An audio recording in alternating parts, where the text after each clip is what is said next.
Well, I hope you've enjoyed yourself this week, and a special shout out to my 4th hour class.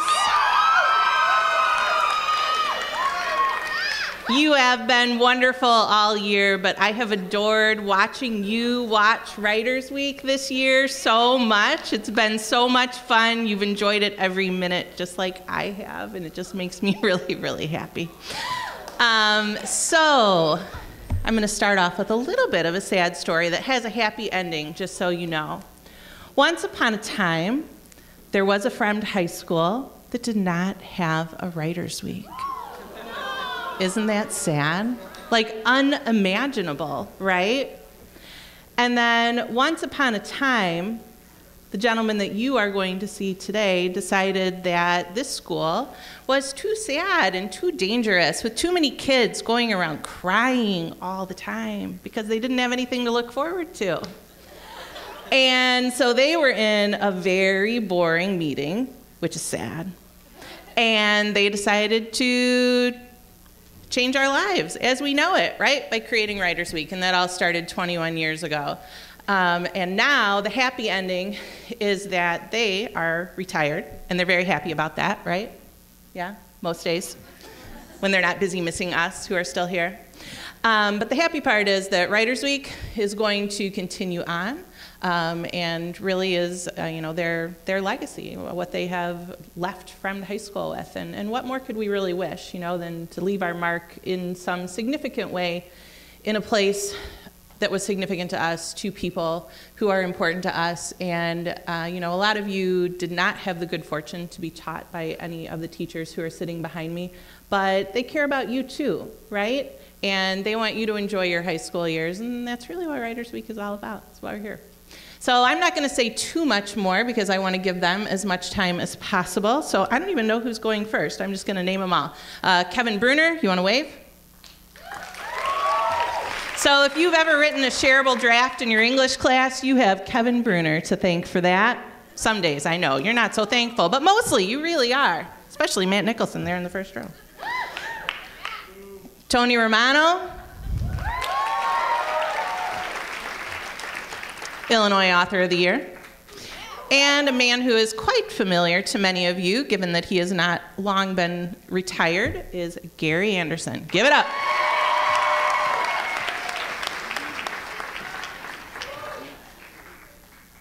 Okay.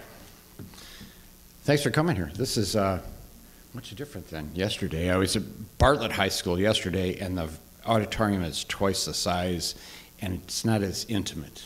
This is much more intimate.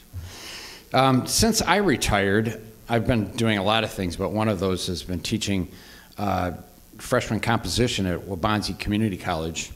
And one of the first assignments I give is to write a letter. And their question is, write a letter to whom? Well, it's probably write a letter to who. But I said, write a letter to anybody. Write a letter thanking your grandmother for the $3,000 she gave you for Christmas. And they go, yeah. Or write a letter to your parent that died when you were 8 years old. Some of those are pretty interesting. Well, I do the assignments with them because I think I have to feel those. So I wrote this one. I gotta find my glasses here. This is entitled A Confession and a Plea for Forgiveness. Dear Dale, when I turned the corner into my street at 3 in the morning, and when I hit the garage door button, I wondered about the rumble of the exhaust on the quiet residential area, and then whether the creaking of my front door opening would awaken my wife. I had been out since she went to bed at midnight, but I needed to drive. Dale, you came into my mind then, but I don't remember your face.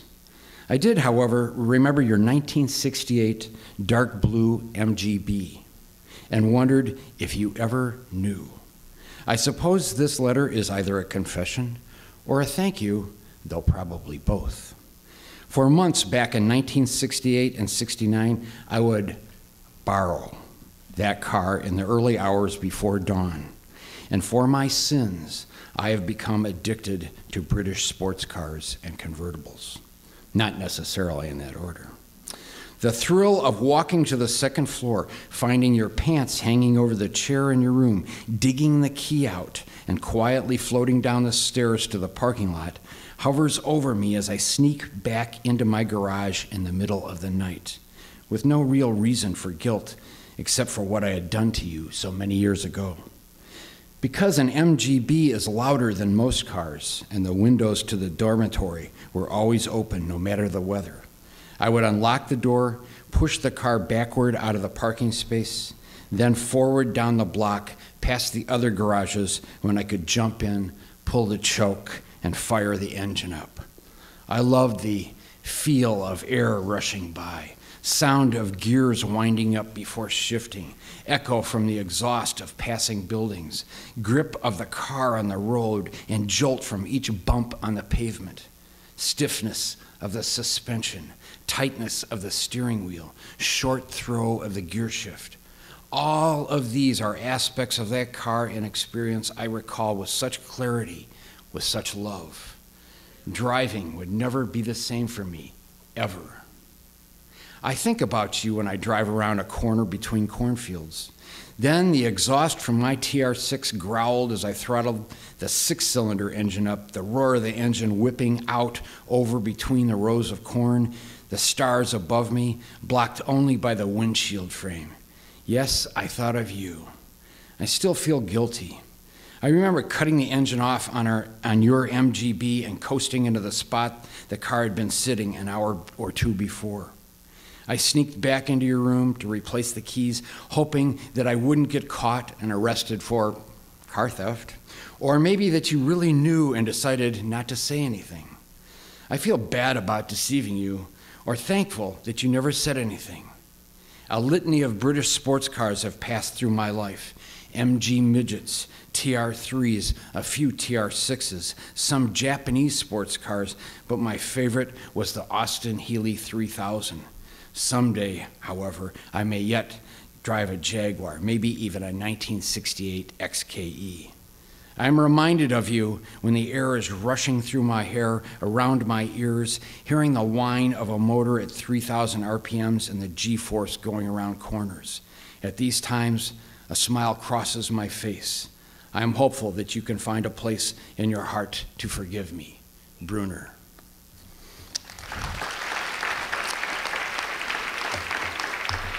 Thank you. Mr. Anderson, and he's going to read next. Thank you.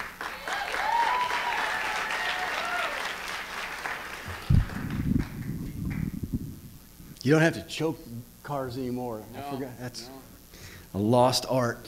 Hello. I used to work here. I just want to quickly say that this writers thing is in really good hands. I mean, I've been watching on Twitter and YouTube and all kinds of different ways this week, and Mr. Russ Anderson and Miss Ink and everybody else who has helped has done a fabulous, fabulous job with keeping this thing alive. What I've been writing lately is, things about educational policy and book reviews and things that I thought would be just dreadfully boring to come in here and read for you. So although it's been a while since I've written poems, I went back and looked at some of the poems that I wrote a while ago, and it was kind of like seeing some old friends. And since I'm seeing so many old friends today, some of these poems are kind of old friends too. This first one is about when I was 17 years old. I was kind of a wild child. I've calmed down a lot, but oh man. But anyway, this is entitled Summer, 1975. Grand Funk and Black Sabbath tapes were the soundtrack for the last summer that really mattered.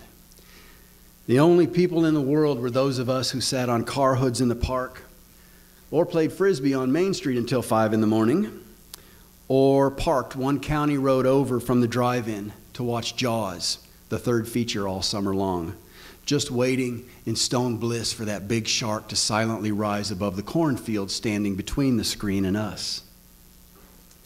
I met Dale's cousin from Little Rock at a 4th of July party by the dam. Her name was Julie, and she wore cutoff jeans and a Styx t-shirt. Her pink tongue, torturing purple bubble gum, made me understand why people steal cars and hold up liquor stores. She gave me deep Bub's daddy kisses, and we talked of what it would be like to live right on the beach in Florida and how wild we would be if we were there.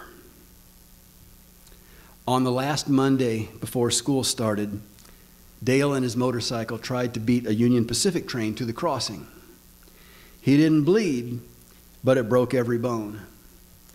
Later, the ambulance driver told me picking up Dale was like trying to lift a great big water balloon, nowhere solid to grab on. So we faced our first funeral, sitting barefoot in the back row of the Presbyterian church, apart from the ties and gloves down front. When Julie walked in wearing a black dress and hat almost like her mom's, something ended, and the cornfields outside prepared to surrender summer's yield.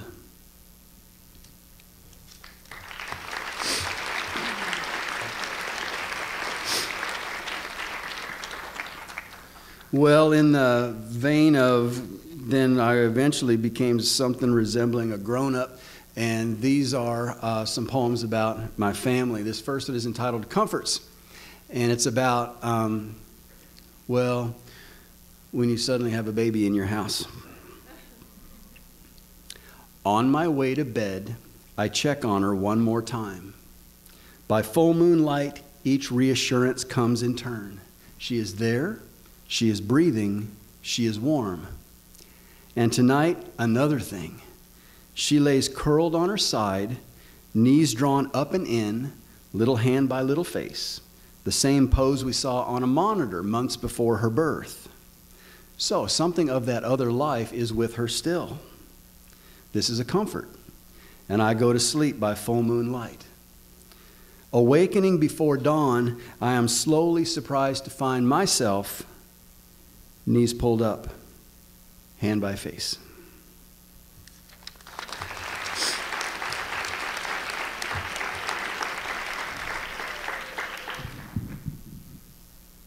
This one's entitled With Grace at the Flyers Game. Before the Schaumburg Boomers were the Schaumburg Boomers, they were the Schaumburg Flyers. I took my 5-year-old daughter to a game, and this happened. I like seeing the old game in new ways. Grace is 5. She's learning the game too. We take our seats behind home plate just before the first pitch. Grace says, "Dad, look, there's the minister." My first thought is, quick, hide the beer. But she's pointing to the black-clad guy most of us call the umpire. I almost say, "No, honey," and then I get it. Yeah, he knows the rules, and he calls you out, and sometimes shows a little mercy. Grace is right. There's the minister. And finally,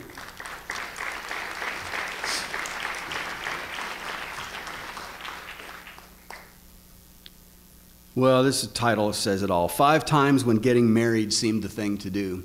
I had a few close calls. 5th grade. Renee and I were married on the steps of the abandoned house we all thought was haunted. Donnie married us. No kisses, though. And then everybody blew dandelion seeds. Senior year. Everybody thought Tanya and I were the couple most likely. Some days we thought so too. If we'd just stayed friends instead of whatever that was, we'd probably still be friends. But no. 2 years after that, the summer romance with Jody swept into fall, and then Jody said she didn't want to spend her life married to a teacher, and I took her picture down from my dorm room mirror. She married a plumber. There's nothing wrong with being a plumber. A close call. Lisa and I were just having fun. We had so much fun we thought we should get married. Then we figured out we liked the fun more than we liked each other. The next year, I finally got it right.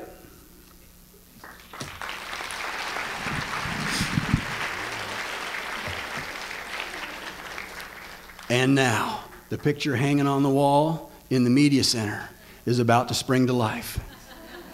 Here's Tony Romano.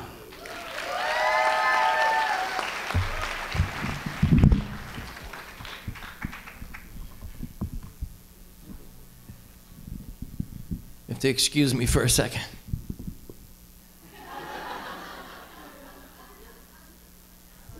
I'm just taking in these Writers Week rays. I'm soaking it in. I'm basking. It's just so good to be here. I don't know if the same thing happens to you, but in the hallway, things look a little different. Things look darker. I mean, physically darker. How many know what I'm talking about? During this week, I think, what are you doing out there? I want to thank Gina and Russ, Anderson and Enk. I love you guys. Just you guys have really done it. Just beautiful. Theme for today is going to be writing is an act of preservation. And Mary Fonz left you with all these little quilted souvenirs, which is just amazing. She made thousands of these. And she says that greet beauty and suffering with courage. And she has some other things that she wanted to preserve, that she wanted to give to you. And the way I preserve writing is through nonfiction and fiction. Guy with the tie here, Matt, right? Yeah. What's nonfiction? It's stuff that's true. Yeah. So if I want to preserve things that are true, what do you suppose I'm writing about? Historical events or something. What else? What am I writing about? I don't know. Anything. Things that are real, right? Yeah. Like what? Like, What do you write that's real? not much. Not much? Autobiography? Sure, memoirs, journals, blog entries. And what do you suppose I'm trying to say by writing a blog entry? You're like documenting your life and things that are happening to you. And why is that important to me? Because they happen to you and they're significant. And you want others to know. Yeah, I want others to know. They're significant to me, and it's like I want to know that I was this way on that day, and I just want to remember. So that makes sense. But I also write fiction, and I spend hours and hours, I'll spend years on a book about people, characters who don't exist. What the hell am I doing? So what am I preserving there? Front row? Creativity and imagination. So it keeps my creativity. What else am I preserving? What else are you preserving? With fiction. With fiction. Well, a piece of the time, because when you write fiction, you take your influences and the influences of that time, and you put it down. And when people look back at that, they'll know that this is what influenced you, and that was what your time was like. A piece of the time. I like that. And to me, place is real important. It just what it felt like to live during a certain time, even though it's made up. So you read a book about the 1950s, and I'd rather read a novel about the 1950s than read a history, usually, because I'll get a better sense of what it was like. So what I like to do is read a quick blog entry and then a beginning of a novel. And both of them are fairly short. But before I do, this was in the paper on Monday. Did you guys watch the Academy Awards? The guy who wrote the screenplay for, I forget which movie. The one who did the code breaking? Imitation Game. It's up there. He wins this Academy Award. He says, when I was 16 years old, I tried to kill myself because I felt weird and I felt different and I felt like I did not belong. And now I'm standing here, so I would like for this moment to be for that kid out there who feels like she's weird or she's different or she doesn't fit in anywhere. Yes, you do. I promise you do. Stay weird, stay different, and then when it's your turn and you're standing on this stage, please pass the same message to the next person who comes along. And I just get the feeling that that's the kind of thing that happens right here. When I read that, this happens. The courage that I see up here. I was here earlier in the week, and some of the students were just remarkable. And I think the reason you guys are so good is you know how hard it is to be up here and what a risk it is. And I was really proud of the audience when I came here to see you. So thank you very much for that. So here's a short blog entry from July. Not long ago, we had to move my mother-in-law, Marilyn, into an assisted living facility. The place is warmer than the word facility suggests. It's run by Catholic nuns and a battalion of Slavic women armed with mops and towels over their shoulders to wipe their brows. When I mention the move to others of a certain age, they usually nod in understanding. They know firsthand how hard this can be.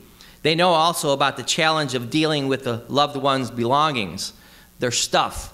We talk about estate and garage sales, the many trips to Goodwill, the claiming of particular things by family and friends and neighbors. I've been most fascinated by this last challenge, what items are taken and what becomes a discard. Since I'm mostly retired and not working in the summer, I've been the one driving to thrift shops for the stuff's final destination after it's been picked through. No, we don't want that cup, that paper shredder, that rickety ladder, that Christmas tree. But as I'm loading boxes, I find myself unwilling to part with certain things. Not so much because I want them, but because at one time or another, they meant something to Marilyn or her husband, Marty. At least this is what I imagine. My favorite item I've taken is a spatula. No surprise, right? I'm Italian, right? Gina knows what I'm talking about. Just an ordinary kitchen tool, but I picture Marilyn, who loved to wait on others, poking at wedged potatoes and turning an omelet for Marty, who loved to be waited on. In this sense, they had a pretty darn good marriage. She probably didn't pay much attention to the utensil in her hand, but I do now dearly. I imagine the fluid deftness of her movements, the care she attached to what she was making. I also took a few dish towels from my mom's, when I had to clean my parents' house 2 years ago, it's no surprise that I came away with a couple of similar utensils from their house. I also took a few dish towels from my mom's house. I'm reluctant to admit that years ago I stuffed one towel into a mason jar to retain its aroma. Reluctant because this strikes me as a little desperate. At the same time, I'm glad to know that the jar is downstairs waiting for me to unseal it one day. And I can't find the damn thing now, I swear. I'll keep looking. I took a few saint statuettes too and had them scattered around my house because I knew what they meant to my parents. I took a large spool of thread and scissors from my father's tailoring supplies. I spent the winter after they passed wearing my old man's coat, which I've written about before. Speaking of dish towels, Marilyn had, I'd guess, 200. I imagine her in Montgomery wards back when keeping house was something like a calling for her, browsing through ribbed cotton towels and apple-patterned softer ones, deciding and thinking, yeah, I can use another towel. Did she realize how many she already owned? Would she ever have enough? What did her collection mean to her? I did save 4 or 5 of her towels, stuck them under our sink to use, but towels are not that distinct to me, and I've already lost track of which ones are hers. I took some of Marilyn's jazz CDs too. When I play one, I imagine the contentment she felt as she sang along, but only when Marty wasn't home. He was a gifted musician who could not stand his wife's off-pitch wailing. The irony is that Marty rarely listened to music and probably never played piano at home for himself, which probably smacked of work. When he had guests over, though, he and that piano came alive. His daughter now has the piano, and I wonder about her sentiments toward this instrument she sees every day. I took a wide saute pan that no one claimed. My fervent wish that Marilyn could stand next to me now, warning me about the height of the flame or suggesting when to add oregano and pepper and when to let things simmer undisturbed. I've been wondering about my own things too. What will my garage sale look like? Which of my things will my family want to keep or discard without a second thought? Would their choices surprise or appall me? I don't write my book, so I doubt that they will be kept in the way I described here. Besides, there are too many and most will have to be given away. While I don't mark up books, I often write on note cards that I use as bookmarks. Maybe there's some random note in one of the books they'll want to keep. I don't have a favorite mug. I don't wear slippers. I don't feel a particular connection to any kitchen item. I'm glad I won't have to make these decisions myself.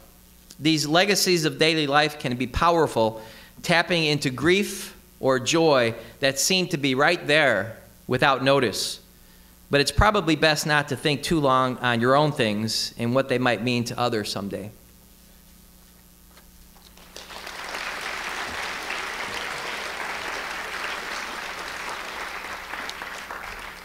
It's kind of like blinking. Somebody tells you, pay attention to blinking. That's all you can think about, but it's best probably not to think about it. You're not thinking about blinking, are you? Okay. And here's the beginning of a novel. It's about the Beatles. I teach a Beatles class at Harper College. Can you believe that? They pay me to teach a Beatles class. It's unbelievable. So if any of you are at Harper next year, you might want to look that up. And the novel is called Because the World is Young. I'm sorry, Because the Sky is Blue. I'm sorry, Because the Sky is Blue. You see what I did there? Because the Sky is Blue, which is a line from one of the Beatles songs. The closest I came to being an altar boy happened not in the church, but on the adjoining steps of the school with its own host of vestments and ritual, incense, and incantation.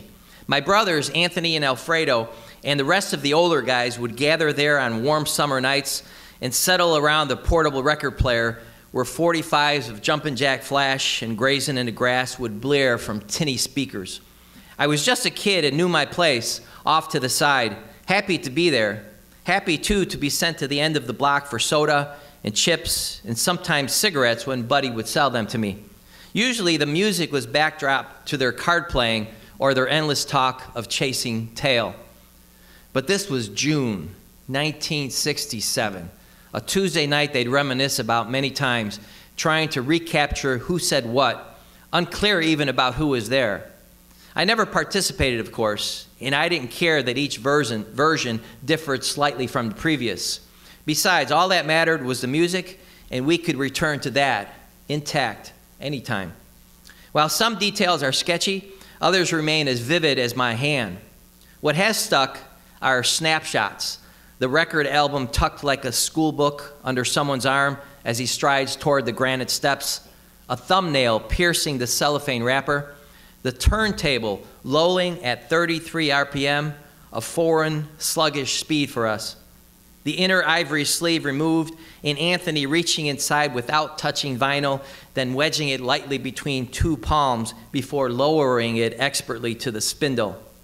They let the album spin while they examined the cover, which, to everyone's surprise, opened to reveal lyrics and cardboard cutouts that must have seemed juvenile as they handed them to me to keep.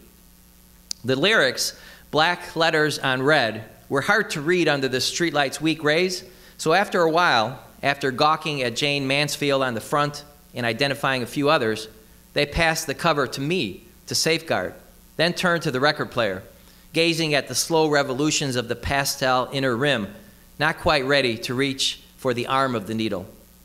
I recall this pause well because Mama whistled for me to come home. A slow two-note sound much like a bird makes on a summer morning. Anthony and Alfredo and the rest of them turned to see what I would do, the closest I came to feeling a part of their group. I felt a surge of power, but knew it would only last a heartbeat. I glanced at my brothers, my eyes pleading, for if they hollered back, Mama would yield to them. Most nights no one cared or noticed whether I stayed or left, but their silence told me tonight was different, though I wasn't sure why. They probably didn't know themselves. They needed a witness, maybe. Their ritual had already begun, and to break that now, "Niccolo!" Mama called, a note of urgency in her cry. I curled into myself, playing dead, keenly aware of the futility of this gesture. I peeked at the record spinning, a splinter of ebony blue wobbling, their collective breaths waiting for me. Anthony and Alfredo exchanged glances, and without a word or indication that anything had passed between them, granted me reprieve. "He's here!" Anthony shouted. "With us! Send home!" I studied Anthony's long face, his bony cheeks. "Okay, in a minute." Anthony wouldn't look at me. He didn't want to deal with my gratitude. He didn't want the others to see this softness in him. But they'd already forgotten about me. Just one song, that's all I wanted, then I'd run home. Without a word, they turned into themselves, ready for what lay ahead. Someone's hand reached for the needle and set it precisely on the dark path along the record's rim, where it stuttered with a crackle before falling into a groove. That initial burst of sound will forever be linked with a flurry of memories, some of them, I must admit, coming much later. I returned frequently to this moment, because of the music, of course, but also because of the dark brilliance of that warm night. the streetlight encircling them and casting long shadows on their huddled shapes, smoke from their Pall Malls rising in blue wisps, the assault of cologne borrowed from their father's medicine cabinets, automobiles grinding by with AM radios tuned to the countdown of the week, which would seem quaint before long. I couldn't know then that this marked the beginning, that their crew cuts would soon grow unruly, that their straight jeans and Dago tees would be replaced with bell-bottoms and flowered shirts, vests, and other psychedelic threads that made everybody look stoned, even when they weren't. I couldn't know this gathering would seem like a bygone age I'd yearned for, because 10 months later, we'd hear about Martin Luther King, whose name held only dim recognition for me, but whose death made us all weary, which I didn't understand since his murder happened so far away. Nonetheless, we were schooled on riots and boundaries that couldn't be crossed and fear. 2 months later, with summer approaching, a welcome calm had descended upon the neighborhood when news of Kennedy interrupted the music. I was 10 and carried my transistor radio around everywhere, and as I trudged home, I held the radio close to my ear to hide the tear that sprang unexpectedly. As the needle touched down, I couldn't have imagined any of this. I couldn't have imagined how the music would one day evoke both the past and its future. No one spoke. No one looked at each other. Anthony couldn't hide a satisfied grin, the same grin he wore while fingering the rosary on the front stoop when he thought no one was watching. Alfredo stared at a spot near his tapping foot. The others leaned in, heads bowed. This was unlike anything we'd ever heard. Part circus, part concert hall, the usual throbbing insistence of guitars and drums, accompanied by booming brass and raucous cheers from what appeared to be a live audience.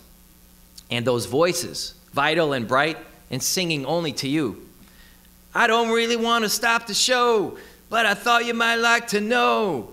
This was theater, play acting. I clutched the cardboard cutouts, wishing I was younger so I could use them in the puppet shows we once staged, wondering if I could resurrect them without seeming childish. Not sure when one song ended and another began, I stayed for the entire first side, then shuffled home, trying to remember lyrics. Even the ones I could recall seemed cryptic, and most remain so to this day. I'm fixing a hole where the rain gets in? Sometimes when Anthony was with just one other buddy on the steps, the two of them would talk about the lyrics. Lucy in the Sky with Diamonds was about drugs. No, it was about a picture John's son drew at school. I'd toss a ball against the side of the school, timing each bounce so that I wouldn't miss a word. At the same time, I didn't want to know, because to know would diminish the songs, paint them a singular color. To know would erase the chance of discovering the real words of lyrics I'd sung wrong for years, which I've always found both embarrassing and mildly exhilarating. To know would change everything. A lesson Mama and the rest of them, by keeping things from me as long as they could, would teach me well. I only wish they had been more proficient in their deception. I want to return to that night when the music was new, when I knew my place and when the neighborhood could still contain the desires of these soon-to-be men who didn't want to grow up quite yet, whose desires consisted mainly of driving a sleek set of wheels, chasing tail, smoking their Pall Malls, spinning records, playing cards, and longing for just one more summer in the neighborhood before they had to deal with what lay ahead.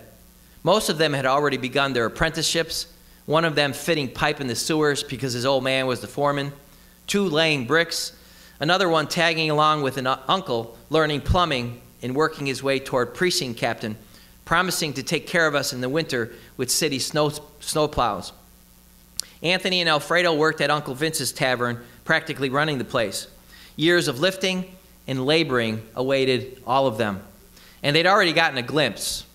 So at night, under stars they could barely make out, with all the cigarette smoke and the dampening glare of the streetlight, they sat around a portable record player, taking in each measure with the clinging hope that none of this would end soon.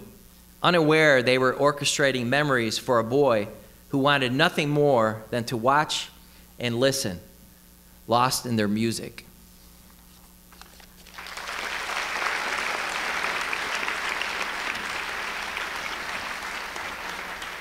Thank you. other thing?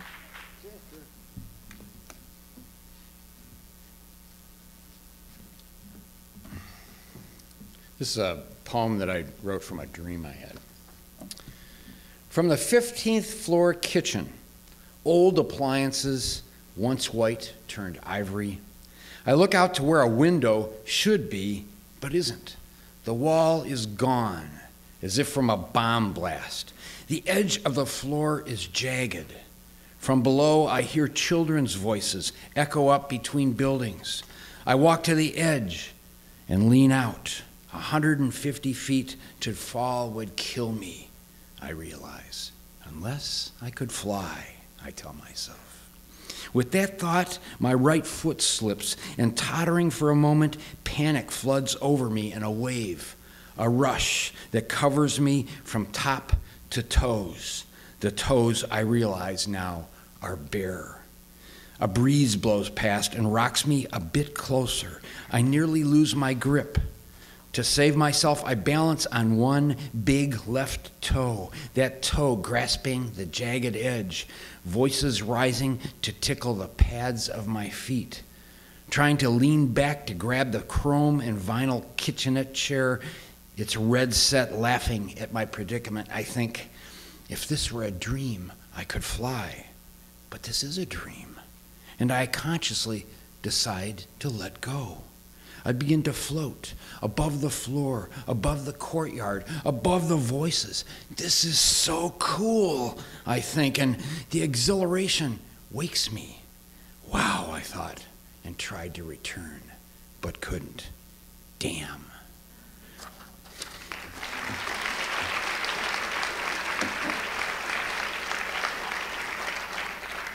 One more? This is a sonnet I wrote for my wife. We've been together 48 years. We've been married for 43 of those. No, she's got to work. But anyway, she kept bugging me about this girlfriend I had before her, and who was named? No, not that one. No. And her name is Kathy Brown. But one day she's giving me the grief. I go, Kathy, she said, out of the blue, it just came out of the blue. I go, Kathy Brown, who? Who? Because I couldn't remember who she was talking about. So I wrote this poem, and it's entitled Kathy Brown, Who? Thus began a test of my memory. My old girlfriend's face, a high school yearbook, had the years changed her hair or her look? What stayed in my head? What I once did see might be warped in a fog, distortion of view. And could I place her face with her name? My eyes scanned the faces. Nothing inflamed a spasm of synapse. Nothing I knew. I found her face, one that I couldn't recall.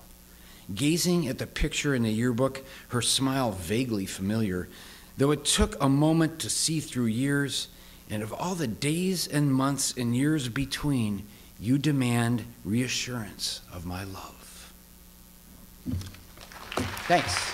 I think Mr. Anderson has some more.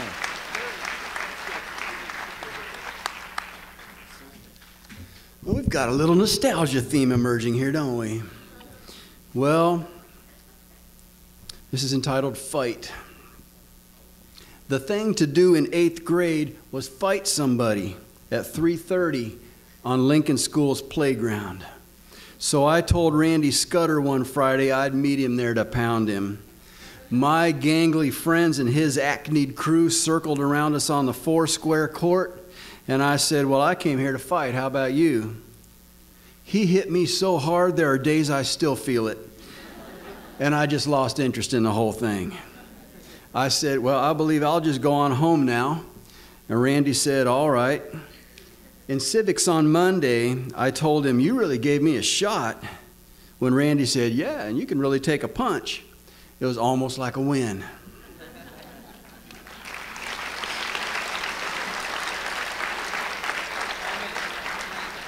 I don't even really know what this is. It's entitled Stealing Poems. I stole another book of poems today from Barnes & Noble. It's easy. I don't know why more people don't do it. Maybe they do. It's not the kind of thing you go online about. I just walk back to the poetry section. No one is ever there. I pick out 3 or 4 little books based on author, title, cover, or whatever, and then I sit down on one of their cozy couches and see if I like any of them. If I do, I swipe it. Today I swiped Mary Carr's The Devil's Tour because I liked it. I nonchalantly slipped it into my backpack and crammed the others onto a shelf somewhere in the store. I think it was in games or else addiction and recovery. Sure, my fingerprints are all over them, and I would never deny that I handled the Octavio Paz or the Mona Van Dyne, but they can't prove a thing unless they search my backpack, in which case I'm in big trouble anyway.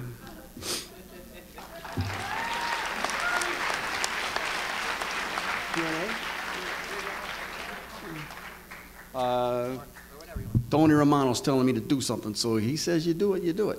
This is entitled Exit. Take all night and ride the highway. Don't look for signs, just go fast and far. When the sky lightens behind you, take the next exit. Stop at the just open cafe at town's edge. I'll be at the counter waiting for you. Questions? All right, anybody have any questions or want to say anything or? Miss you too. Thanks. Thanks. Hey. Questions for all of us. Here we go, gentlemen. What's your Favorite piece I've ever written? When I was in second grade, I wrote this baseball thing about hitting a ball, and I had all these sound effects and dialogue bits in it. I really liked that. My mom liked it too. Favorite thing you've ever written? That's trying to like choose your favorite child, I think. But I do like one of the novellas I wrote, because it took me so long to do that. It's usually whatever I'm working on right now is my favorite because I'm so immersed in it. But then you go back to the old ones and they're like old friends. It's really a strange sensation. They seem real to you. Go ahead. No, we're not like retired. We're retired. What are we doing? I teach at Harper a couple days a week, read a lot. I'm looking forward to warm weather to go out and golf with this guy. And he had a 74 last year. Ride my bike. From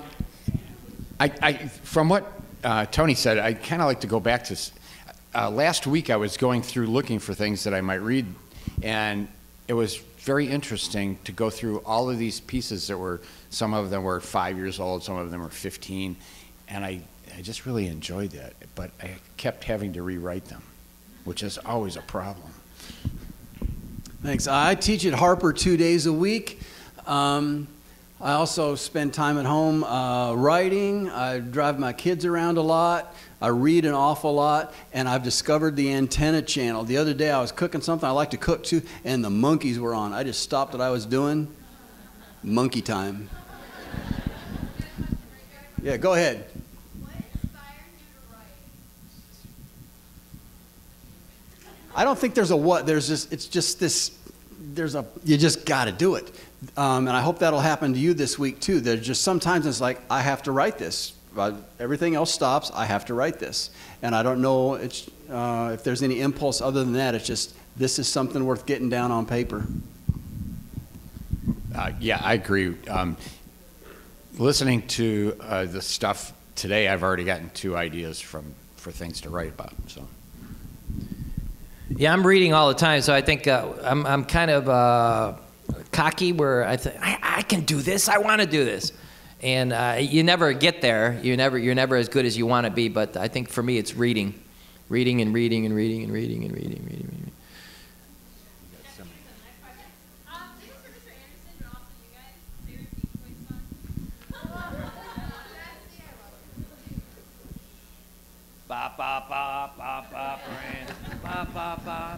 California Dreaming.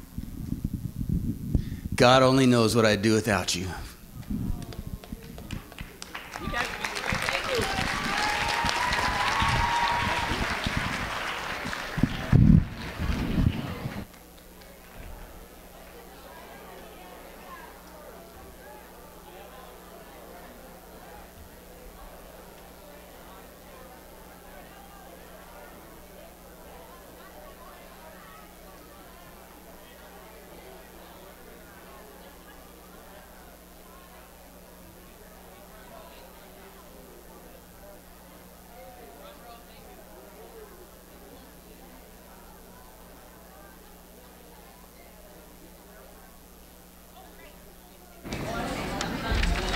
Okay.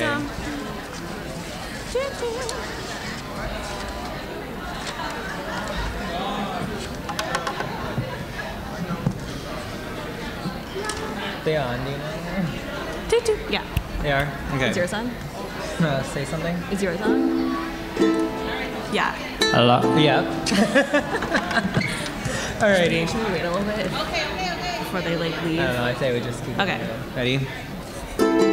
Say something. Wait, what? Oh. Alrighty. Okay. Awkward. Okay. Let's start this. Red. Say something.